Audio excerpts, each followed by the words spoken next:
মাগরিবের সময় একটা সন্তান বাবার ঘরে এসে কয়, বাবা 10,000 টাকা দাও।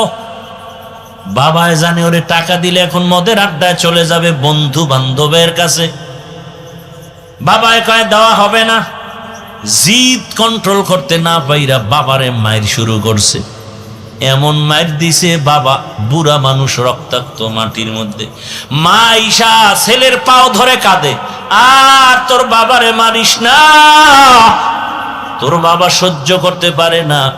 মাও এর মধ্যে দুই একটা পড়ে গেছে। সন্তান লাথি মাইরা ঘর থেকে বের হইয়া বাইক নিছে, বাইক চিনেননি, যুবক ছেলেটা বাইক নিয়ে যায়। মা কাঁদে, ও আল্লাহ ওরে হেদায়েত দাও, না হয় ধ্বংস করে দাও। যুবক জিদ্দে যাইতেছে বন্ধুদের কাছে, বাবার গায়ে হাত তুলছে, কত বড় বেঈমান। হঠাৎ এক বুজুর্গ বয়ান করে, যুবক হুন্ডা বাইকটা থামায়া দুই এক শব্দ মাইকে শুনিয়া আস্তে দাঁড়ায় গেল। হঠাৎ বয়ান কেমন যেন দিলের মধ্যে আসর করতেছে। যুবক তালা লাগায়া প্যান্ডেলের পেছনে এসে বসছে। হুজুর বয়ান করতে করতে মা বাবার হক নিয়ে বয়ান শুরু করছে। আল্লাহওয়ালার বয়ানে এমন এক হালাত ওর মধ্যে শুরু হয়ে গেছে। পেছনে গড়াগড়ি খায় আর কান্না করে আর চিল্লায়, আল্লাহ আমারে মাফ করো, আল্লাহ আমারে মাফ করো, আল্লাহ আমারে মাফ করে দাও, আমি এত বড় অন্যায় করে ফেলেছি। হুজুরে বয়ান করতে মাত্র নজর পড়ে গেল। হুজুর বলে, ওখানে কে রকম করে সামনে নিয়ে আয়। সামনে কয়, হুজুর আমারে মাফ করে দেন, হুজুর আমারে মাফ করে দেন। হুজুর এমন বয়ান করলো, মায়ের দোয়া ছাড়া জীবনে সফলতা আসবে না রে বাবা। জানো না তুই পরীক্ষার হলে গেছো, কিন্তু তোর মা ঘুমায় নাই, রাতের বেলা দোয়া করছে, হে মালিক আমার বাবার পরীক্ষায় তুমি পাশ করার ব্যবস্থা করো। তোরে আমারে মানুষ বানাইতেছে, মা কত রাত ঘুমাইতে পারে নাই, খানার প্লেট নিয়ে খাইতে বসছে, পেটে ক্ষুধা, তুই প্রস্রাব করে দিছো। বাবায় খাইছে ঠিকই, মা খানা খাইতে পারে নাই। এমন কষ্ট করে মা বাবায় তোরে আমারে মানুষ বানাইছেন, তুই একটা চাকরিতে যাও। মা বাবা এত কান্না করে দোয়া করছে, ও মালিক আমার বাবার একটা চাকরির ব্যবস্থা করে দাও। ও সন্তান, ওই মা বাবার সাথে বেয়াদবি করিয়া এই দুনিয়াতে কেউ সফল হয় নাই, তুইও হবি না রে বাবা। এইভাবে বয়ান শুনিয়া যুবক হুজুরে মোনাজাত দিয়া বিদায় দিয়া যুবক আসছে হুজুরের হাতে হাত দিয়া, এমন তওবা করছে, হুজুর কি করব, আমি অন্যায় করে ফেলেছি। হুজুর বলে, বাবা যাও, যাইয়া মায়ের পাও ধর, বাবার পাও ধইরা ক্ষমা চা। মা বাবার পাও ধরলে সম্মান কমে না রে সন্তান, বরং মা বাবার দোয়া তোর উপরে বেড়ে যাবে। সন্তান ওস্তাদের এই হুজুরের দোয়া নিয়ে রাতের গভীরে বাসায় রওনা। যাইয়া দেখে দরজা এমন আটকানো, ডাকতেছে, মা দরজা খোলো, মা তো আওয়াজ দেয় না।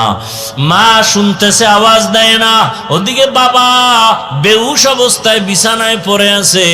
এমন এক হালাত, সন্তান এক পর্যায়ে কয়, মা আমি তওবার নিয়ত করে আসছি, আর বেয়াদবি করব না, আমার একটু পাও ধইরা ক্ষমা নেওয়ার সুযোগ দাও, আমি আর কোনোদিন বেয়াদবি করব না। মা এক পর্যায়ে সন্তানের কান্না সহ্য করতে না পারিয়া, যত কিছু হোক না কেন সন্তানের কান্না মা সইতে পারে না, বাবা সইতে পারে না। দরজা খোলা মাত্র চিৎকার দিয়া সন্তানটা বাবার পা জড়ায় বলে, বাবা আমারে মাফ করিয়া দাও, জীবনে কত ব্যথা দিয়েছি তোমাদের, আমার কথায় তুমি কান্না করেছো, আমার বেয়াদবিমূলক আচরণে মনে হয় আমি জাহান্নামী হয়ে গেলাম। মায়ের পাও জড়ায় কাঁদে আর কয়, মাফ করে দাও। বাবা কয়, তুই আসিস না, তোরে মাফ করব না, যা যা, আমি তোরে ক্ষমা দিব না, তুই পারলে আমাকে আরো মার, মনের জাল মিটাইয়া মার, আমি আর তোকে ক্ষমা দিব না। কিন্তু মায়ের দিলে মানে না। মায়ে গিয়া কয়, স্বামী সন্তান তওবা করে আসছে, আর বেয়াদবি করবে না, মাফ করে দাও। ও যুবক বাবারা, দুনিয়াতে আর কয়দিন বাঁচবা? আজকে এখানে বয়ান শুনতেছো, আগামীকাল ঘুমের থেকে উঠার সময় হঠাৎ আল্লাহ না করুন যদি অসুস্থ হয়েই যাও, মা ডাকবে, দেখবে তুমি আর জবাব দাও না। কত সন্তানের এমন পরিণাম ফল না জানি হয়, সন্তান এমন ভাবে দুনিয়া থেকে বিদায়ও হয়ে যাবে, মা একটা চিৎকার দিয়া বলবে, তোরা কে কোথায় আছো, তাড়াতাড়ি আয়, আমার বাবা জীবন থেকে বিদায় হয়ে গেল। আমারে আর কে আম্মু বলে ডাকবে, আমাকে আর আম্মু বলে ডাক দেওয়ার কেউ রইল না। বাবায় চিল্লায় বলবে, ইমাম সাহেব তাড়াতাড়ি আসেন, জানাজা না পড়ায় কোথাও যাবেন না। কেউ যাবে বাজারে কাফন কেনার জন্য, তাড়াতাড়ি সাদা কাফন নিয়ে আসো। কাউকে অর্ডার করবে বাড়ির পিছনে বাগানে যাও, কবরটা খনন করো। এরে যুবক একটু চিন্তা কর, তোর গায়ের গেঞ্জিটা বেলেট দিয়া কেটে কেটে রাখবে। কেউ যাবে গরম পানি করবে গোসল দেওয়ার জন্য, এমন ভাবে চিরবিদায়ের গোসল দিবে, কাফনের মধ্যে পেঁচাইয়া যখন খাটের মধ্যে লাশ উঠাবে, মা জানালা দিয়া চিল্লাইবে আর কাঁদবে আর বলবে, আমার বাবারে কোথায় নিয়ে যাও, আর বুঝি আমার বাবারে দেখতে পারবো না। শেষবারের মতো একটু কাফন খুইলা চেহারাটা দেখাও, আমি আমার বাবার চেহারাটা মনের মতো দেখিয়া নেই। চোখের সামনে কত বন্ধু চলে গেল, কত আপনজন চলে গেল। ও আল্লাহর বান্দারা, কয়দিন হায়াত আছে জানা নাই। ওরে মনটারে বুঝাও, জীবনের জাল মিটাইয়া মনের আশা ফুরায় কত গুনাহ করেছো, এখনো কি তওবা করবা না? তোমার মতো কত যুবক জেনারেল লাইনে পড়ে, চাকরি করে, ব্যবসা করে, নামাজ বাদ দেয় না, স্কুলে পড়ে নামাজ পড়ে, কলেজে পড়িয়াও নামাজ ছাড়ে না। বলো তোমরা পারো না কেন? তোমার কপালে কার অভিশাপ লাগছে বুঝি না। তোমার মতো যুবক র্যাব, আর্মি, পুলিশ, বিডিআরের চাকরি করে, দাড়িওয়ালা, নামাজির অভাব নাই। বলো তুমি কেন পারবা না? তোমার মতো যুবক তাকায় দেখো রাস্তায় গাড়ি চালায়, নামাজ পড়ে, তুমি পারো না কেন? তোমার মতো যুবক তাকায় দেখো ঢাকা কলেজে পড়ে, পাগড়ি মাথায়, দাড়িওয়ালা জামা পরে বড়, তুমি কেন পারো না রে বাবা? তোমার মতো যুবক ডাক্তার, প্রফেসর, ইঞ্জিনিয়ার, নামাজি, তুমি কেন পারবা না রে বাবা? এখনো সময় আছে, তওবা করো। মনে মনে আমার আল্লাহকে বলো, হে মালিক, জীবনে গুনাহ তো কম করি নাই, আজকে থেকে তওবা করতে চাই, আর মা বাবার সাথে বেয়াদবি করব না। শিক্ষকের দোয়া নিয়ে, উলামায়ে কেরামের দোয়া নিয়ে, নবীর আদর্শ মেনে চলবো। পর্দার আড়ালের মা বোনেরা, আপনার মতো মা এই এলাকায় এখনো আছে, বেপর্দায় চলে না, নামাজ ছাড়ে না, স্বামীর মাল নষ্ট করে না, মোবাইলে সময় কাটায় না। আপনারা কি পারেন না? পর্দা করে চলবেন, নামাজ পড়বেন এবং সন্তানটাকে ডাক্তার বানাবেন। বাধা নাই, তবে আদর্শ ডাক্তার বানায় যাবেন। সন্তান ডাক্তারিও করবে, তেলাওয়াত করে, মা বাবার জন্য দোয়া করবে, নামাজ পড়বে, এমন সন্তানকে ডাক্তার বানাবেন। আপনিও ধন্য, সন্তানও ধন্য। সন্তানটাকে ইঞ্জিনিয়ার বানাবেন, বেয়াদবিমূলক আচরণ যেন জীবনে কারোর সাথে না করে। আদর্শওয়ালা ইঞ্জিনিয়ার বানান, আদর্শের মানুষ বানায় যাবেন। ও মা, আপনিও তওবা করেন, আর নামাজ ছাড়বেন না, বেপরদায় চলবেন না। মা, স্বামীর মাল নষ্ট করবেন না, মোবাইলে সময় ব্যয় করবেন না। আপনি যদি উল্টা পাল্টা করেন, আপনার সন্তান আপনার থেকে কি শিখবে? আপনি যদি স্বামীর সাথে খারাপ আচরণ করেন, সন্তান আপনার থেকে কি শিখবে? আপনি যদি ভালো আদর্শ দিতে পারেন, সন্তান এগুলো শিখিয়া জীবনটাকে ধন্য করবে। ও আমার যুবক বাবারা, আল্লাহ পাক তওবার দরজা খুলে রাখছেন, জানি না কার কপালে তওবা আছে। মনে মনে আল্লাহকে বলো, আর দাড়ি কাটবো না, নামাজ ছাড়বো না, বেপরদায় চলবো না, মা বাবার সাথে বেয়াদবি করে বরদোয়া নিব না, শিক্ষকের দোয়া নিয়া, উলামায়ে কেরামের পরামর্শ নিয়ে, নবীর সুন্নত অনুযায়ী চলবো। তওবা করার মতো যদি নিয়ত হয়, খাঁটি নিয়তে দুটো হাত আমার আল্লাহকে দেখায় দাও। আয় আল্লাহ, হাতগুলো কবুল করে নেন, তওবা কবুল করে নেন, তওবার উপরে মজবুত হইয়া চলার তৌফিক দান করেন, আমিন। ওয়ামা খালাকতুল জিন্না ওয়াল ইনসা ইল্লা লিয়াবুদুন। লিয়াবুদুনের ব্যাখ্যায় লেখছেন আয় লিয়ারিফুন। আল্লাহ বলেন আমি মানুষ আর জিন সৃষ্টি করেছি মারেফাত অর্জন করার জন্য। কি অর্জন করার জন্য? মারেফাত মানে পরিচয় লাভ করা। কার পরিচয়? আল্লাহর পরিচয় লাভ করা, এর নাম মারেফত।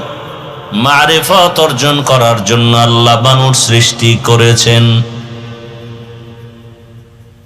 আল্লাহর পরিচয় লাভের জন্য আল্লাহ আমাদের বানাইছেন, এর নাম মারেফাত। একদল বলে মারেফাত বলতে কিচ্ছু নাই।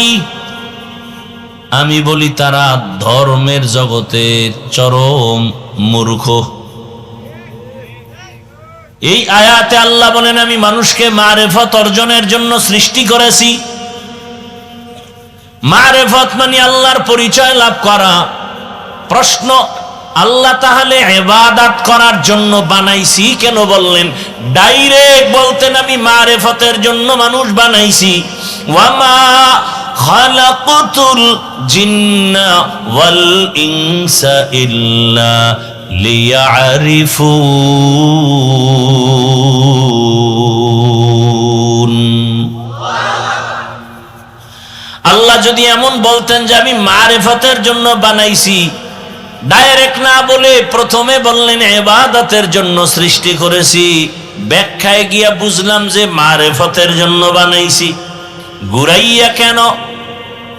একমাত্র কারণ মারেফত অর্জন বাবা ইবাদত ছাড়া সম্ভব হবে না। ইবাদত ছাড়া মারেফত অর্জন করা যায় না। শরীয়তরা মুকদ্দম দারে আকনু মারিফত আজ শরীয়ত নিসিত বেরু শরীয়ত হো তরিকত হো তমামি হकीकत में मोहम्मद के গোলামি। দুধ ছাড়া মাখন আসে না? আসে না? আপনাদের দেশে গোবরও মাখন আসে। মাখন, ছানা, ঘি কিসের থেকে আসে? বুঝেন, ভালো করে বুঝেন। ওই মোবাইল নিয়ে ব্যস্ত। 20 কেজি দুধ একটা পাত্রে আপনার সামনে দিয়ে বলা হলো আল্লাহর জাতের কসম এই দুধের মধ্যে মাখন আছে, ঘি আছে, ছানা আছে। একজনে কয় তোমার কথাটা বাস্তব কিনা আমি একটু হাত দিয়া খুঁজা দেখি। আর ভিতরে হাত দিয়ে খুঁজতেছে। 24টা ঘন্টা যদি 20 কেজি দুধের মধ্যে হাত দিয়া তালাশ করে মাখন পাবেনি, তার মানে কি নাই? হ্যাঁ, দুধের মধ্যে মাখন আছে কথাটা কত পার্সেন্ট সত্য? আর শরীয়তের মধ্যে ইবাদতের মধ্যে মারেফত আছে কথাটা 1000 কোটি পার্সেন্ট সত্য। কই দেখি না? কয় দুধের মধ্যে মাখন আছে, দেখা যায় না। আছে সত্য। শরীয়তের মধ্যে ইবাদতের মাধ্যমে মারেফত অর্জন হবে, এটাও সত্য। দুধের মধ্যে মাখন আছে, এটাও সত্য। তবে বের করার জন্য লাগবে তোমার প্রচেষ্টা, কঠিনভাবে তোমার মেহনত করতে হবে। দুধের মধ্যে একটা ছোট বাঁশ, এর মধ্যে তুমি আবার 5টা চামিচ বানাও, কেটে 5টা আঙ্গুল বানাইয়া পরিচ্ছন্ন করে তারপরে দুধের মধ্যে দাও, খুঁটির সাথে বাঁশের মাচার সাথে বাঁধো, এরপরে 2 হাত দিয়ে রশি দিয়া টানো। দেখবা টানতে টানতে টানতে টানতে দুধের ফেনা, তোমার ঘাম, হঠাৎ করে দেখবা টানতে টানতে কষ্ট করতে করতে হঠাৎ মাখন ভেসে উঠবে। দেখছেননি কোনোদিন? আন্দাজি ঠিক বেঠিক বলতেছেন। কেমনে মাখন বের করে? তাহলে কি পরিমাণ মেহনত করার মাধ্যমে দুধের থেকে মাখন হয়, দুধের থেকে ঘি বের হয়, দুধের মাধ্যমে ছানা বের হয়। এটা কি এমনিই না মেহনত করা লাগে? ইবাদতের মাধ্যমে মারিফত অর্জন করবা, মেহনত ছাড়া হবে না। নামাজ পড়ো, মেহনত কি? রোজা রাখো, মেহনত হলো তাকওয়া, ইখলাস নিয়া নামাজ, ইখলাসের সাথে রোজা। তাকওয়ার মাধ্যমে তুমি তেলাওয়াত করো, ইখলাস ও তাকওয়া নিয়ে যখন ইবাদত করবা, করতে করতে করতে করতে দেখবা রহমতের দরজা, মারিফতের দরজা খুলে গেছে। তখন কেমন যেন দেখবা চোখের সামনে আমার মালিকের কুদরতের রং দেখা যায়। হঠাৎ করে দেখবা নাকের মধ্যে মালিকের কুদরতের ঘ্রাণ আসতেছে। তেরা আয়না আলো মে রঙ্গ পুহে, যেধার দেখতা হো ওধার তু হি তু হে। বিল্ডিং এত সুন্দর, ইঞ্জিনিয়ারটা খুব ভালো, বুঝলা কেমনে? তারে চিনোনি? না তো, দেখা হয়েছে? হয় নাই। ইঞ্জিনিয়ার ভালো কেমনে বুঝছো? বলে ইঞ্জিনিয়ারের বানানো বিল্ডিং দেখে বুঝে ফেলেছি ইঞ্জিনিয়ার বড় ভালো। আকলটা আসমানের দিকে তাকাইয়া খাটাও, এমন সুন্দর আসমান যিনি বানাইছেন, বানানেওয়ালা না জানি আরো কত সুন্দর। আমারে আল্লাহ এত সুন্দর চেহারা দান করেছেন, বানানেওয়ালা মালিক না জানি আরো কত সুন্দর। আমার কণ্ঠ এত সুন্দর, বানানেওয়ালা আরো কত সুন্দর। জমিনের দিকে তাকাও, এত সুন্দর, বানানেওয়ালা তিনি আরো কত সুন্দর। এভাবে গবেষণা করতে করতে করতে করতে কেমন যেন আল্লাহর সৃষ্টি থেকে আল্লাহর কুদরতের রং চোখে বাড়ি মারে, আল্লাহর কুদরতের ঘ্রাণ নাকে আসে। তেরা আয়না আলো মে রঙ্গ পুহে, যেধার দেখতা হো ওধার তু হি তু হে।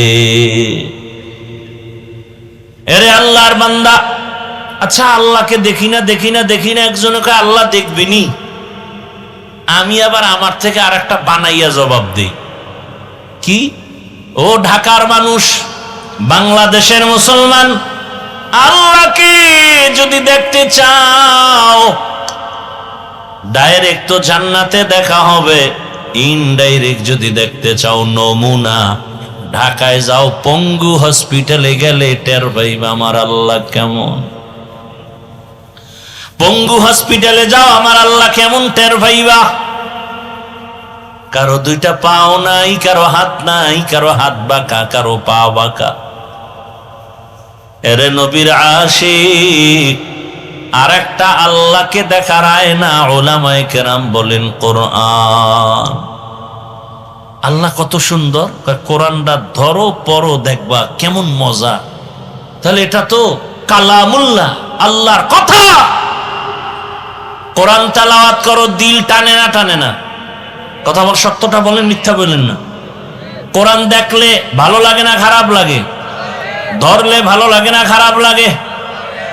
এরে আল্লাহর গোলাম, কোরআন আমার গায়ের জামার কাপড় কত দামি, কিন্তু কোরআনের সাথে সামান্য নরমাল কাপড় লাগায় গিলাপ বানায় দিছে, আমার জামা পায়ে লাগে, দোষ নাই, ওইটার দাম বেড়ে গেছে।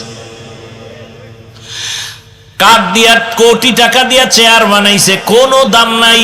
নরমাল কাঠ দিয়া কোরআনের সাথে লাগায় রেহাল বানায় দিছে, দাম বেড়ে গেছে। আপনাদের এলাকায় ঘরের অভাব নাই, কিন্তু কোরআনওয়ালা টিনের ঘরের কত মূল্য। আমি বান্দার কোনো দাম নাই, আমারও দুই চোখ আছে, আপনারও দুই চোখ আছে, আমারও যেমন আকৃতি আপনারও তেমন আকৃতি। আমাকে কেন এখানে বসাইছেন? টাকার মাস্তানিতে বসান নাই, কোরআনের বরকতে আল্লাহ বসাইছে। আল্লাহর কোরআন কত দামি, এর আওয়াজ শুনলেই কেমন যেন চুম্বকের মতো দিলটা টেনে নেয়। দুনিয়াতে কত কবিতা শুনছি, আল্লাহর কোরআনের মতো এত সুন্দর কবিতা নাই। দুনিয়ার কবিতা এক লাইন মিলে আর একটা মিলে না, আল্লাহর কোরআনের কবিতা এত সুন্দর মিলানো। দুনিয়াতে এমন পারফেক্ট পাওয়ারফুল কোনো কবিতা নাই। যত শুনে তত দিল শান্ত হয়, তত দিল মজা। কিন্তু কপাল বড় খারাপ, ওই কোরআনের তেলাওয়াত মুসলমানের ঘরে তুলনামূলক নাই। মাও তেলাওয়াত করে না, বাচ্চাও করে না। কেন? বলে আজানের পরেই বাচ্চাকে মা পেরেশানিতে থাকে, কেজিতে পাঠাবে নাকি এদিকে নাই? সন্তানটারে স্কুলে পাঠাতে হবে, ফজরের আজান শোনা মাত্র মায়ের পেরেশানি। ওখানে টাকা ফ্রি, গাড়ি ফ্রি, নাস্তা ফ্রি, বই ফ্রি, ঠিক নেই? এত ফ্রি ভালো না, বেশি ফ্রি হওয়া ভালো না? বেশি ফ্রি ফ্রি খাইতে যায়, ওখানে কি পায়? বলে শরতে অজগর পায়। কি পায়? সরায়াতে আপা পায়, রশ্মি দিয়া ইঁদুর পায়। আর মাদ্রাসায় যাও, হেঁটে হেঁটে যাও, কষ্ট করে যাও, ওখানে ফ্রি টাকা নাই, ফ্রি গাড়ি নাই। ওখানে যায় পাবে শরতে অজু, ওখানে গিয়ে পাবে সরায়াতে আল্লাহ। আর জবানে কবিতা পড়বে রব্বি জিদনি ইলমা, ইলমে রায়ে জাজো করদন বেহিসাব, খলকে রাদা দন জওবে বাসওয়াব, হক না দারদ দোস্তে খলকা জারেরা, নিস্তে ই খসলত কে দিন দারেরা। খারাপ লাগতেছে আপনাদের? এখানে কবিতা পড়ে রব্বির হামহুমা কামা রব্বায়ানি সগীরা, ওখানে কবিতা পড়ে হামটিমা টিম টিম তার খাড়া দুটো শিং, তারা মাঠে পারে ডিম। সত্য কথা স্বীকার করতে এত টেনশন করেন কেন? আকাম করবেন এতে দোষ নাই, আমি বলা দোষ। আল্লাহ হেদায়াত দান করেন। কি আপনার সন্তানরে কি পাশ করাইয়া কদ্দুর উপরে উঠছেন? মাদ্রাসায় পড়ে লাভ নাই, আপনি দুনিয়ার লাইনে গিয়ে কি লাভবান হয়েছেন? বড় আমার দেশে কত বেকার যুবক ভালো নাম্বার পেয়ে পরীক্ষায় পাশ করার সার্টিফিকেট এত মজবুত, কিন্তু চাকরি নাই। নাই এরকম? বেকারত্বের অভিশাপ। আর এমন দুর্নীতি জমিনে চলছে, যেই দল ক্ষমতায় ওই দলের সমর্থক ছাড়া চাকরি পাওয়া যাবে না। কি একদল আসবে, তাদেরটা মোটামুটি লাইন হবে, আবার আর এক দল একেবারে নামা, মেয়াদ শেষ, এবার আমগুটি ঢুকা। এইটা রাজনীতি। এই জন্য আমি বলি সব জায়গায় যেখানে ইসলাম নাই সেটা রাজনীতি না, সেটা দুর্নীতি। পৃথিবীতে শ্রেষ্ঠ রাজনীতির নাম ইসলাম। সুলাইমান নবী দেখাইছেন ইসলামী রাজনীতি কেমন, ইউসুফ নবী মিশরের অর্থমন্ত্রী হয়ে দেখাইছেন ইসলাম কেমন, জুলকারনাইন বাদশা গোটা দুনিয়া পরিচালনা করে দেখাইছেন আল্লাহর দিন কেমন। রহমতের নবী নাপাক সমাজে আসছেন, নাপাক চরিত্রহীন লম্পটের সমাজ, সেই সমাজে রসুল এসে দেখাইলেন ইসলাম কেমন। আবু বকর দেখাইলেন ইসলাম কেমন, ওমর দেখাইলেন ইসলাম কেমন। বলে কেমন ইসলাম? কয় দেখা হলেই দিবা সালাম, প্রথম কাজ সালামু আলাইকুম, দোয়া করো তোমার উপরে শান্তি আসুক। সেও তোমাকে দোয়া করে ওয়ালাইকুম আসসালাম, তোমার উপরও শান্তি। সেখানে অশান্তি হবে কেন? ইসলাম কি বলে? বলে বড়রা ছোটকে স্নেহ করো, ও ছোটরা বড়কে সম্মান করো। ইসলাম বলে এই মালিক, কর্মচারীর ঘাম ঝরার আগে বেতন দিয়া দে। এর নাম ইসলাম। এজন্য যুবকদের সব জায়গায় ওয়াদা করাই, 2 ফিট 3 ফিটের ব্যানার বানা, ব্যানার বানাইয়া বাজারে বাজারে লাগার স্লোগান লেখ, ইসলাম ছাড়া কিয়ামত পর্যন্ত জমিনে কেউ শান্তি দিতে পারবে না, পারে নাই। শান্তির একমাত্র ঠিকানা ইসলাম। ইসলাম ছাড়া সব অশান্তি, অশান্তি, অশান্তি। যারা ইসলাম মানে না, আর শান্তিতে আছে একটা। ও বউর কাছেও শান্তি পায় না, মাইয়া ভোলার কাছেও শান্তি পায় না, কারো কাছে না। ওর ভিতরে জ্বালা, বাইরে জ্বালা, ও জ্বলতে জ্বলতে শেষ। এরপরে মামলা, মামলার উপরে হামলা। কি আর এখন এমন রাজনীতি চলে, তোরে মারার জন্য শত্রু লাগবে না, দলের বন্ধুই তোমার গলায় ছুরি চালাবে। বানায় বলতেছি, এই আকাম চলে না কি? আপনাকে মারার জন্য কি বাইরের দলের লোক লাগবে? আরে আমনের দলের যারে লইয়া এক জায়গায় বইয়া খাইতেছেন, হেই আপনার জন্য রেডি। সমস্যা কি? আমি চান্দাবাজি আর ধান্দাবাজি করবো। না না সাহেব, সমস্যা কেন? কয় অমুক নেতা ওখানে বাধা দেয়, করে মাইনাস কর। ওরে কি কর? ওরে মাইনাস কর, সব আমি খামু। ইসলাম ছাড়া শান্তি কোনোদিন সম্ভব না। আপনি মানে না? না মানে, এটি বলারও কায়দা নাই। আমি যে কথাগুলো বলতেছি, এই কথা মসজিদে যদি কোনো ইমাম সাহেব, খতিব সাহেব বলে, কমিটি বলবে 1 মাসের জন্য আপনি বাড়িতে বেড়াইয়া আসেন।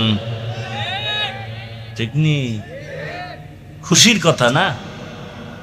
কারণ কি বলে, শিয়ালের হাতে মুরগি আমানত দিলে যা হয়। সুদখোর, ঘুষখোর, বেনামাজি, নারীবাজ, মদ পানকারী, দুর্চরিত্রওয়ালাকে মাদ্রাসা মসজিদের চাবি দিলে তো তাই হবে। চাবি দিছে জিব্রাইল। জিব্রাইল এসে চাবি দিছে সুদখোরের হাতে। পৃথিবীতে অল টাইম, কোন টাইম কি ভাই আপনারা বুঝেন না কথা? অল টাইম বানি কয় ঘন্টা? সব সময় সব মাখলুকাত বরদোয়া করে সুদখোরের জন্য। কয়েকটা নামি দামি সুদখোরের নাম লেখা যদি ধান খেতে লাগান, পোকাই বোনা ভয়ে। বুঝেননি কিছু? কি বুঝেন? সুদের সাথে যারা জড়িত, এদের নামাজ হবে না, রোজা হবে না, তেলাওয়াত হবে না, দান করলে হবে না, মোনাজাত কবুল হবে না, হজ কবুল হবে না। 24 ঘন্টার সেকেন্ডে সেকেন্ডে সেকেন্ডে অল টাইম তার গর্ভধারিণী মায়ের সাথে জিনার গুনাহ, জেনার গুনাহ। কার সাথে? মইরা যাওয়া ভালো না? আল্লাহ হেদায়েত দান করুন। জিন্দেগি মে बंदगी तू करना है, जिंदगी में बंदगी तू करना है, जिंदगी बे बंदगी शर्मिंदा है। আপনাদের কষ্ট হইতেছে? এই তোমরা ঘুমাও। ঘুমায় ঘুমায় না, বিড়ি টানে দাও, এটা সাউন্ড বাড়া।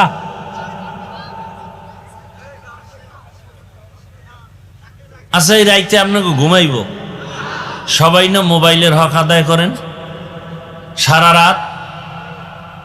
মায়ের হক আদায় করে না, বাবার হক আদায় করে না, স্ত্রীর হক আদায় করে না, সন্তানের হক আদায় করে না। মাওলায় যদি দইরেই ফালায়, বলবে আল্লাহ একটা হক তো আদায় করছি। কি?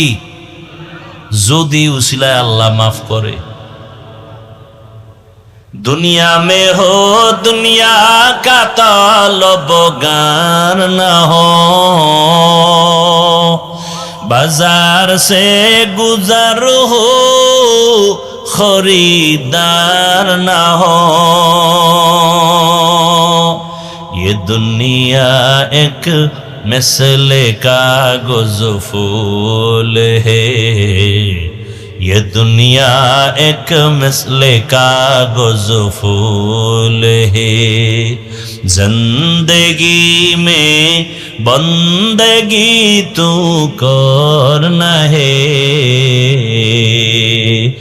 জিন্দগি বে বন্দগি সর। এই যুবকরা, কারো কাছে আবার টাইম দিয়ে আইছো নি?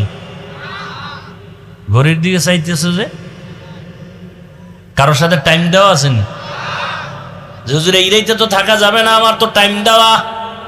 বান্ধবীর সাথে রাত্রে তার সাথে চ্যাটিং করব, আর আমার 14 গোষ্ঠী জাহান্নামে নিব। মরার আগে মা বাবা পঙ্গু হয়ে যাবে, ঘরের মধ্যে গজব নেমে আসবে, দোকানে আগুন লাগবে। এত বিপদ কেন? সারা রাত্র মোবাইলে জিনা করার শাস্তি। সারা রাত মোবাইলে, ঘরে ঘরে, রুমে রুমে জেনা চলে। জেনা, মাইয়া মোবাইল চালায়, ছেলে মোবাইল চালায়, মা এক রুমে, বাবার এক রুমে মোবাইল চালায়। করে কি? চোখের জেনা, হাতের জেনা, জবানের জেনা, অন্তরের জেনা। উচিত ছিল ঘুমের মধ্যে চেহারা শুকর হইয়া যাওয়া। রহমতের নবীর উম্মত হওয়ার কারণে আল্লাহ গজব দেন নাই। আগের নবীর উম্মতরা কঠিন গুনাহ করলে ঘুম থেকে উঠে দেখতো টাটকা বান্দর হয়ে গেছে, শুকর হয়ে গেছে। তুমি তো তার থেকে কম গুনাহ করো না, তোমার চেহারা তো আরো নষ্ট হওয়া উচিত। হ্যাঁ, চেহারা নষ্ট হইতেছে, বাট শুকর হয় না, বানর হয় না। চেহারার দিকে কোনো আকর্ষণ নাই, তো কোনো আকর্ষণ নাই। চেহারার মধ্যে তাকাইলে একটা যে মায়া লাগে, এটা নাই তো। সারা রাত অন্যায় করে, সারা রাত। যাদের কলবের দরজা খোলা, এরা দেখলেই বলবে তুই রাত্রে কি কি আকাম করছো, তোর কপালের উপরে ভেসে উঠবে। আব্দুল্লাহ ইবনে আব্বাস বলেন, গুনাহ করলে 5টা শাস্তি আছে। রিজিক কমে যাবে, চেহারার নূর চলে যাবে, কেউ তাকাইলে আকর্ষণ থাকবে না। মানুষের পুরো বডির আকর্ষণ তো চেহারা। আকর্ষণ কি? চেহারা। গুনাহ করার কারণে চেহারার আকর্ষণ নষ্ট হয়ে গেছে। চেহারার মধ্যে আরো এখন আকর্ষণ বাড়ানোর জন্য বিউটি পার্লারে যায়, আরো মেডিসিন মাইখা, আরো ভেজাল। এমন বরণ উঠছে, কোন ঔষধে যায় না। গেছে? যায় না। ওই তো এক গুনার শাস্তি। আবার উল্টা পাল্টা জিনিস চেহারায় লাগাইছো, ওই চেহারা কোনোদিন আর ভালো হবে না। তবে একটা তাবিজ দিয়া যায়, মানবে কিনা জানি না রে যুবক বাবা। যদি গুনাহ ছাড়তে পারো, নেক আমল করতে পারো, 5 বার ওযু বানাইয়া, যতবার ওযু বানাবি, প্রত্যেক ওযু বানাইয়া প্রত্যেকবার দরুদ ইব্রাহিম পইরা চেহারার মধ্যে হাত ফুলাইয়া দিবি, বুলাইয়া দিবি। একবার পড়বি দরুদ ইব্রাহিম, যেটা নামাজে পড়ি। ইনশাআল্লাহ কিছুদিন পরে দেখবি চেহারা কোনো ক্রিম লাগবে না, কোনো মেডিসিন লাগবে না, আমার আল্লাহ চেহারাটা উজ্জ্বল বানায় দিবে।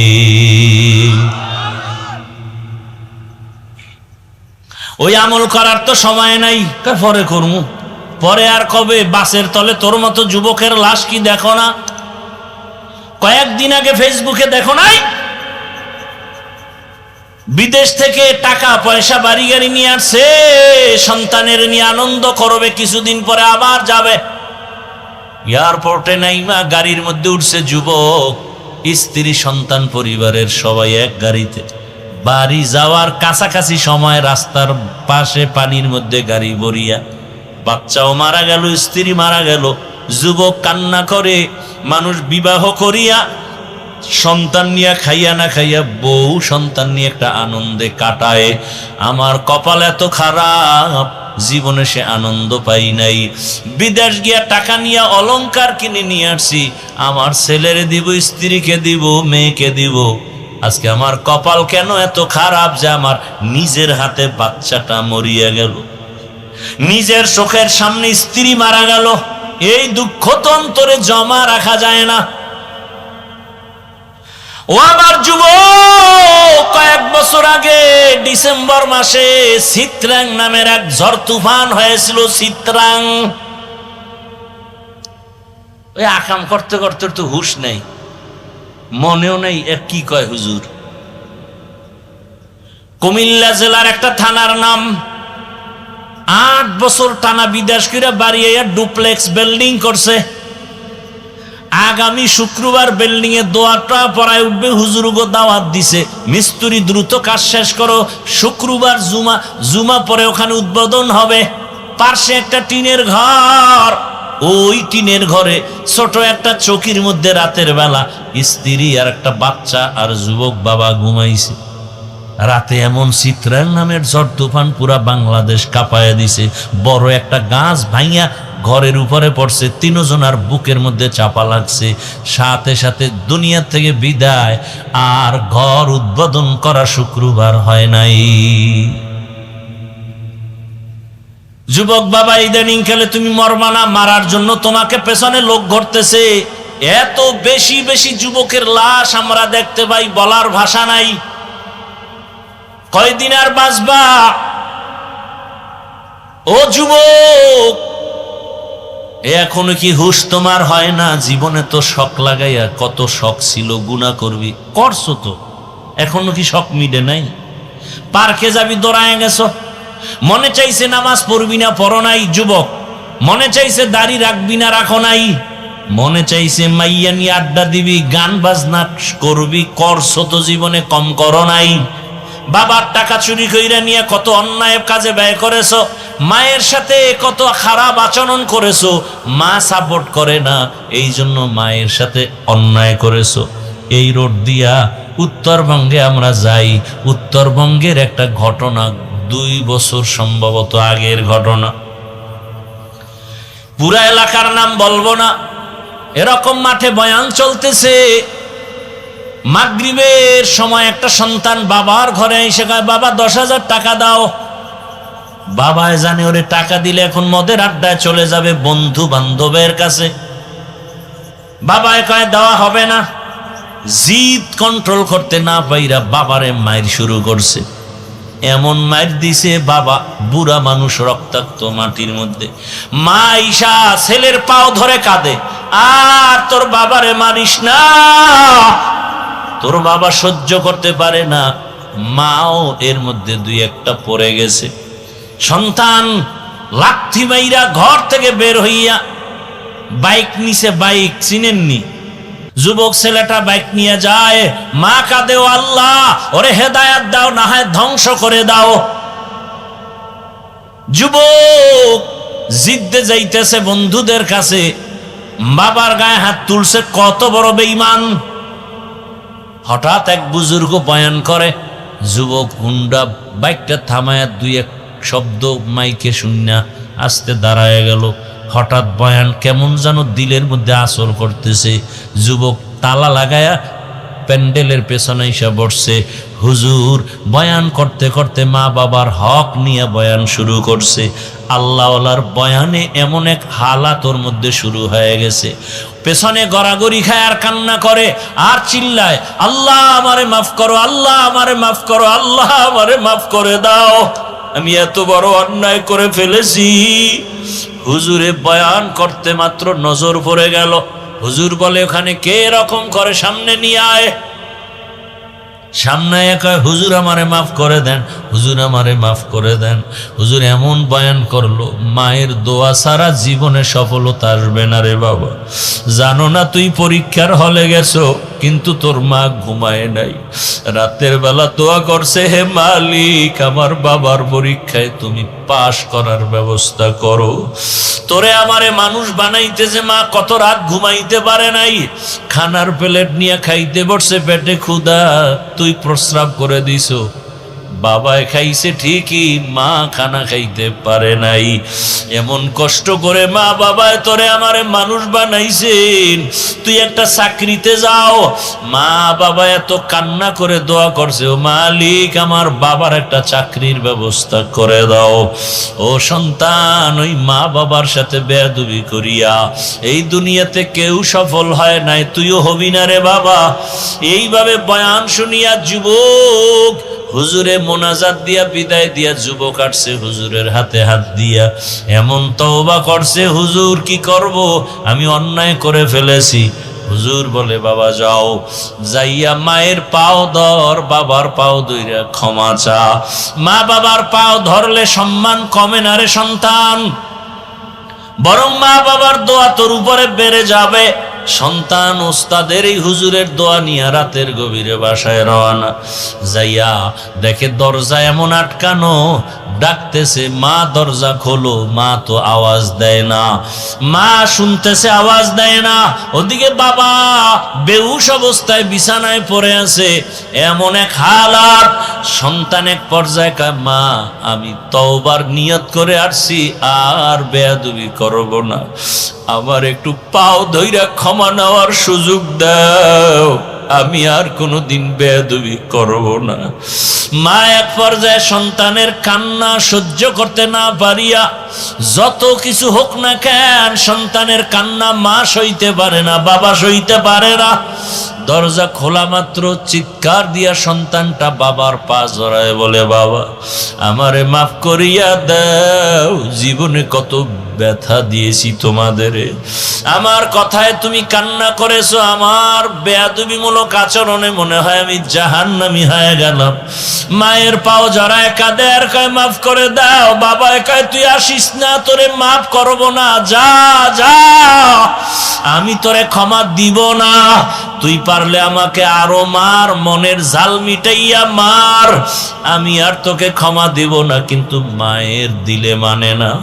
মায়ে গিয়া কয় স্বামী সন্তান তওবা করে আসছে, আর বেয়াদবি করবে না, মাফ করে দাও। ও যুবক বাবারা, দুনিয়াতে আর কয়দিন বাঁচবা? আজকে এখানে বয়ান শুনতেছো, আগামীকাল ঘুমের থেকে উঠার সময় হঠাৎ আল্লাহ না করুন যদি অসুস্থ হইয়াই যাও, মা ডাকবে, দেখবে তুমি আর জবাব দাও না। কত সন্তানের এমন পরিণাম ফল না জানি হয়, সন্তান এমন ভাবে দুনিয়া থেকে বিদায়ও হয়ে যাবে, মা একটা চিৎকার দিয়া বলবে তোরা কে কোথায় আছো, তাড়াতাড়ি আয়, আমার বাবা জীবন থেকে বিদায় হয়ে গেল। আমারে আর কে আম্মু বলে ডাকবে? আমাকে আর আম্মু বলে ডাক দেওয়ার কেউ রইল না। বাবায় চিল্লায় বলবে ইমাম সাহেব তাড়াতাড়ি আসেন, জানাজা না পড়ায় কোথাও যাবেন না। কেউ যাবে বাজারে কাফন কেনার জন্য, তাড়াতাড়ি সাদা কাফন নিয়ে আসো। কাউকে অর্ডার করবে বাড়ির পেছনে বাগানে যাও, কবরটা খনন করো। এরে যুবক একটু চিন্তা কর, তোর গায়ের গেঞ্জিটা বেলেট দিয়া কেটে কেটে রাখবে। কেউ যাবে গরম পানি করবে গোসল দেওয়ার জন্য, এমন ভাবে চিরবিদায়ের গোসল দিবে, কাফনের মধ্যে পেঁচাইয়া যখন খাটের মধ্যে লাশ উঠাবে, মা জানালা দিয়া চিল্লাইবে আর কাঁদবে আর বলবে আমার বাবারে কোথায় নিয়ে যাও, আর বুঝি আমার বাবারে দেখতে পারবো না, শেষবারের মতো একটু কাফন খুইলা চেহারাটা দেখাও, আমি আমার বাবার চেহারাটা মনের মতো দেখিয়া নেই। চোখের সামনে কত বন্ধু চলে গেল, কত আপনজন চলে গেল। ও আল্লাহর বান্দারা, কয়দিন হায়াত আছে জানা নাই। ওরে মনটারে বুঝাও, জীবনের জাল মিটাইয়া মনের আশা ফুরায় কত গুনাহ করেছো, এখনো কি তওবা করবা না? তোমার মতো কত যুবক জেনারেল লাইনে পড়ে, চাকরি করে, ব্যবসা করে, নামাজ বাদ দেয় না, স্কুলে পড়ে নামাজ পড়ে, কলেজে পড়িয়াও নামাজ ছাড়ে না। বলো তোমরা পারো না কেন? তোমার কপালে কার অভিশাপ লাগছে বুঝি না। তোমার মতো যুবক র্যাব, আর্মি, পুলিশ, বিডিআরের চাকরি করে, দাড়িওয়ালা, নামাজির অভাব নাই। বলো তুমি কেন পারবা না? তোমার মতো যুবক তাকায় দেখো রাস্তায় গাড়ি চালায়, নামাজ পড়ে, তুমি পারো না কেন? তোমার মতো যুবক তাকায় দেখো ঢাকা কলেজে পড়ে, পাগড়ি মাথায়, দাড়িওয়ালা জামা পরে বড়, তুমি কেন পারো না রে বাবা? তোমার মতো যুবক ডাক্তার, প্রফেসর, ইঞ্জিনিয়ার, নামাজি, তুমি কেন পারবা না রে বাবা? এখনো সময় আছে, তওবা করো। মনে মনে আমার আল্লাহকে বলো, হে মালিক, জীবনে গুনাহ তো কম করি নাই, আজকে থেকে তওবা করতে চাই, আর মা বাবার সাথে বেয়াদবি করব না। শিক্ষকের দোয়া নিয়ে, উলামায়ে কেরামের দোয়া নিয়ে, নবীর আদর্শ মেনে চলবো। পর্দার আড়ালের মা বোনেরা, আপনার মতো মা এই এলাকায় এখনো আছে, বেপর্দায় চলে না, নামাজ ছাড়ে না, স্বামীর মাল নষ্ট করে না, মোবাইলে সময় কাটায় না। আপনারা কি পারেন না? পর্দা করে চলবেন, নামাজ পড়বেন এবং সন্তানটাকে ডাক্তার বানাবেন। বাধা নাই, তবে আদর্শ ডাক্তার বানায় যাবেন। সন্তান ডাক্তারিও করবে, তেলাওয়াত করে মা বাবার জন্য দোয়া করবে, নামাজ পড়বে। এমন সন্তানকে ডাক্তার বানাবেন, আপনিও ধন্য, সন্তানও ধন্য। সন্তানটাকে ইঞ্জিনিয়ার বানাবেন, বেয়াদবিমূলক আচরণ যেন জীবনে কারো সাথে না করে। আদর্শওয়ালা ইঞ্জিনিয়ার বানান, আদর্শের মানুষ বানায় যাবেন। ও মা, আপনিও তওবা করেন, আর নামাজ ছাড়বেন না, বেপরদায় চলবেন না। মা, স্বামীর মাল নষ্ট করবেন না, মোবাইলে সময় ব্যয় করবেন না। আপনি যদি উল্টা পাল্টা করেন, আপনার সন্তান আপনার থেকে কি শিখবে? আপনি যদি স্বামীর সাথে খারাপ আচরণ করেন, সন্তান আপনার থেকে কি শিখবে? আপনি যদি ভালো আদর্শ দিতে পারেন, সন্তান এগুলো শিখিয়া জীবনটাকে ধন্য করবে। ও আমার যুবক বাবারা, আল্লাহ পাক তওবার দরজা খুলে রাখছেন, জানি না কার কপালে তওবা আছে। মনে মনে আল্লাহকে বলো, আর দাড়ি কাটবো না, নামাজ ছাড়বো না, বেপরদায় চলবো না, মা বাবার সাথে বেয়াদবি করে বরদোয়া নিব না, শিক্ষকের দোয়া নিয়া, ওলামায়ে কেরামের পরামর্শ নিয়ে নবীর সুন্নত অনুযায়ী চলবো। তওবা করার মতো যদি নিয়ত হয়, খাঁটি নিয়তে দুটো হাত আমার আল্লাহকে দেখায় দাও। আয় আল্লাহ, হাতগুলো কবুল করে নেন, তওবা কবুল করে নেন, তওবার উপরে মজবুত হইয়া চলার তৌফিক দান করেন, আমিন। আলহামদুলিল্লাহি রাব্বিল আলামিন, ওয়াসসালাতু ওয়াসসালামু আলা সাইয়্যিদিল আমবিয়া ওয়াল মুরসালিন ওয়া আলা আলিহি ওয়া আসহাবিহি আজমাইন। ইয়া আরহামার রাহিমিন, ইয়া আরহামার রাহিমিন, ইয়া